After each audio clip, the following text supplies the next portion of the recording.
అది తప్పకుండా ఒక ప్రాబ్లమాటిక్ అవుతుంది. నేను నచ్చినట్టు తింటాను అంటే అది రోగంగా మారుతుంది. లిమిట్గా తింటే అది ఆరోగ్యంగా ఉంటుంది. నేను నచ్చినట్టు వేసుకుంటాను అంటే అది ఇతరులను ఇబ్బంది పెట్టనంత వరకు అది బాగుంటుంది. ఇతరులను ఇబ్బంది పెట్టిందంటే అది కూడా ప్రాబ్లమే. సో ఇక్కడ వాక్ స్వేచ్ఛను నువ్వు లిమిట్ దాటి వాడుకున్నా తప్పే, ఆహారాన్ని లిమిట్ దాటి వాడినా తప్పే. ఓకే, నీ ఆవేశాన్ని నువ్వు లిమిట్ దాటి యూజ్ చేసినా క్రైమ్గా మారిపోతుంది.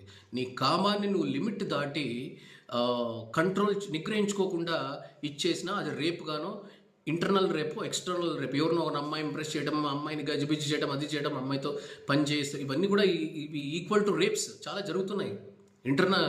మన సమాజంలోనే అమ్మాయిని ఇంప్రెస్ చేయడం ఏంటి, బిస్కెట్లు వేయటం ఏంటి, అది చేసి అమ్మాయిని అంతా చేసిన తర్వాత వదిలేసేయటం ఏంటి, ఇంట్లో తెలియకుండా ఇవన్నీ రేప్ కిందకే వస్తాయి.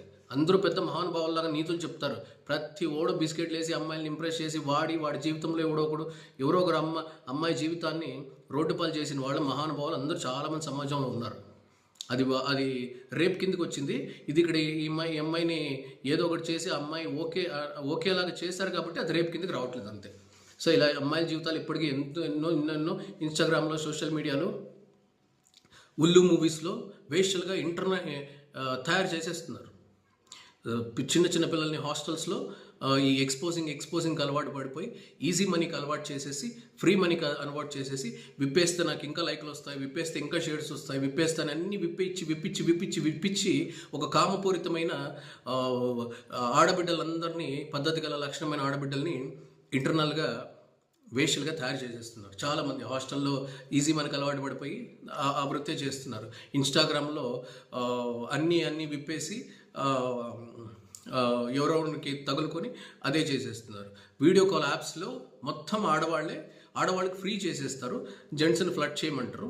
ఇక్కడ ఆడవాళ్ళందరూ చేసేది ఏంటంటే ఇండైరెక్ట్గా ప్రాస్టిట్యూషన్. సో అంతగా వేషలుగా తయారు చేసేస్తున్నారు. ఇంకా ఉల్లు మూవీస్ అని ఉన్నాయి, ఉల్లు వెబ్ సిరీసెస్. అందులో మెల్లగా కొంచెం విప్పు మొత్తం విప్పు అనేసి పార్న్ డైరెక్ట్ ఫస్ట్ పద్ధతిగా చీర వేసుకొని ఒక వీడియో తీస్తారు. దాని తర్వాత కొంచెం విప్పమంటారు, కొంచెం ఎక్స్పోజ్ చేయమంటారు, మొత్తం పూర్తిగా విప్పేస్తారు, పూర్తి నగ్నంగా చేస్తారు. దాని తర్వాత వాళ్ళతో పార్న్ వీడియోస్ చేసేసి వాళ్ళని కూడా ఇండైరెక్ట్గా వేషలుగా తయారు చేస్తున్నారు. సమాజాన్ని బట్టలు విప్పు. సీతాదేవి కొంగు ముట్టుకుంటే ఒక ఆడదాని ఇది లేకుండా నువ్వు కొంగు ముట్టుకుంటే అది కాళ్ళు చేతులు వెరగొడతారు. అదే ఆడదానిగానే కొంగు విప్పిందంటే తన జీవితం